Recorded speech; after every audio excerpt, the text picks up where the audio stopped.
జై శ్రీరామ్. మన రాజ్ కుమార్ మనకు సంప్రదించడం జరిగింది ఇన్స్టాగ్రామ్లో. అన్న ఇట్లా నా మీద అటాక్ జరిగింది అన్న.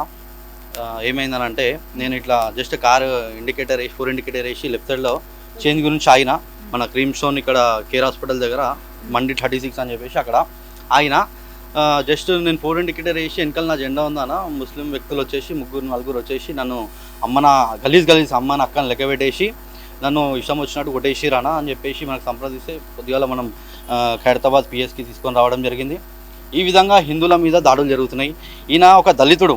ఈరోజు చాలామంది మాట్లాడతారు మేము దళితులను రక్షణ చేస్తామని చెప్పేసి కొన్ని కుల సంఘాలు. మరి నేను ఏం చెప్పాలో అర్థం కావట్లేదు. ఈరోజు మరి దళితుల మీద అటాక్లు జరుగుతున్నాయి, దళితుల మీద లవ్ జాదులు జరుగుతున్నాయి. మరి దళిత సంఘాలు ఎక్కడ పోయినాయని చెప్పేసి నేను అడుగుతున్నా. వాడు రెంజల్ల రాయేష్ అన్నట్టు నేను దళితులను రక్షిస్తా అంటున్నాను. మరి ఇక్కడ రాజ్ కుమార్కి అన్యాయం జరిగింది. ఎక్కడ ఉన్నావురా నువ్వు రెంజల్ల రాయేష్?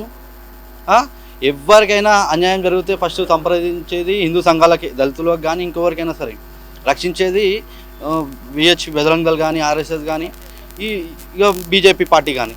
సో ఈరోజు చూసుకుంటే ఈ విధంగా దాడి చేయడం మాత్రం కరెక్ట్ కాదు. మరి ఇదే విధంగా మా హిందువుల మీద జెండాలు ఉన్నాయని చెప్పేసి జై శ్రీరామ్ అని చెప్పేసి మరి రాసే మరి మీరు మీ బండ్ల మీద కల్మాలు రాసుకొని తిరుగుతారు. మరి మేము కూడా ఏడంటే ఆడ ఆపి మరి మేము కూడా భౌతిక దాడులు చేయాల్సి వస్తుందని చెప్పేసి నేను ఈ లా అండ్ ఆర్డర్ కంట్రోల్ చేయాలంటే పోలీస్ డిపార్ట్మెంట్ మీద ఉందన్నమాట. అంతేగాని పోలీస్ డిపార్ట్మెంట్ ఇప్పుడు సరే ఎఫ్ఐఆర్ చేస్తా అని చెప్పేసి అన్నది. ఎన్ని ఎఫ్ఐఆర్లు చేస్తారు? ఇంతమంది హిందువులు ఈ విధంగా అట్రాసిటీకి గురి కావాలి. ఆ రోజు నిజాం రజాకారులు ఇదే విధంగా హిందువుల మీద పట్టుకుంటా అని చెప్పేసి అయితే మనకి హామీ ఇచ్చిండ్రు. మేడం కూడా ఎస్ఐ మేడం కూడా చెప్పింది ఖచ్చితంగా ఎఫ్ఐఆర్ చేస్తామని. ఒకవేళ దీని కేసు అడ్డేట్ చేస్తే మాత్రం దీన్ని పెద్ద ఎత్తున మనము తీసుకెళ్ళడానికి రీసెంట్గా చూసుకుంటే మన ఆటో భరత్ మీద కూడా ఇదే విధంగా చేస్తే మనమే అది చేసినాం.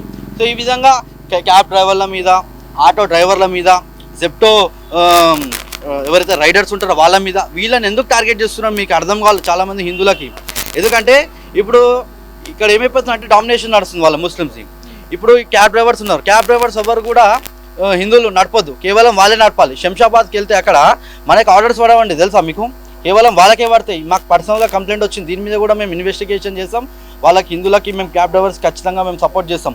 అదేవిధంగా ఆటో డ్రైవర్స్కి ఎవరైతే క్యాబ్ ఊలా ర్యాపిడో కొడతారో వాళ్ళని కూడా హైదరాబాద్లో హింసిస్తారు అనమాట వీళ్ళు, ఈ జిహాదీ గాలి ఇస్లామిక్ గుండాలు.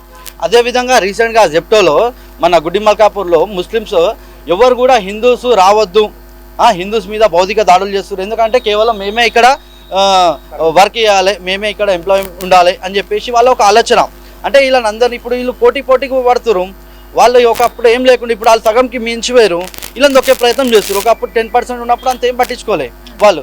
ఇప్పుడు ఒక 30 to 40, 50% వచ్చేలోపు మన వాళ్ళు ఇలాంటి వాళ్ళు అనగదొక్కే ప్రయత్నం చేస్తారు. మేము మాత్రం ఖచ్చితంగా చెప్తున్నాము, ఒకవేళ కేసు అడ్డిటీ చేస్తే మాత్రం మేము ఊరుకునేటోళ్ళం అయితే కాదు, దీన్ని పెద్ద ఎత్తున తీసుకుపోతాము.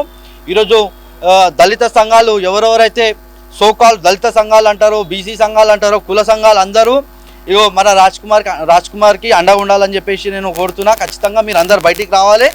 ఏవైతే జరిగిన వీడియోస్ ఉన్నాయో అవి కూడా మేము దాడి జరిగిన బయట పెడతాం. ఖచ్చితంగా కుల సంఘాలు మరి ముఖ్యంగా అయితే ఎవరెవరైతే ఇప్పుడు దళితులను రక్షిస్తున్నామని చెప్పేసి మాట్లాడతారో వాళ్ళు రావాలా.